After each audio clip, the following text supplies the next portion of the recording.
ટનાટન tweet પર હવે રાજનીતિ ગરમાઈ ચૂકી છે। પરેશ ધાનાણીના આક્ષેપો પર ભાજપે પલટવાર કર્યો છે।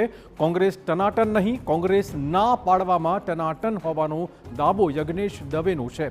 કોંગ્રેસની મજબૂરીઓ પણ ટનાટન છે। ચૂંટણી લડવાની ના પાડનારા કોંગ્રેસી નેતાઓ પર ભાજપે આ પ્રકારે નિશાન તાક્યું હતું। રાજકોટથી પરેશ ધાનાણીની ટનાટન ના, અમરેલીથી પ્રતાપ દુધાતની પણ ટનાટન ના, અમદાવાદ પૂર્વથી રોહન ગુપ્તાની પણ ટનાટન ના આ પ્રકારના તેમણે નામો ગણાવ્યા છે અને કોંગ્રેસ ઉપર પણ પ્રહારો કર્યા હતા।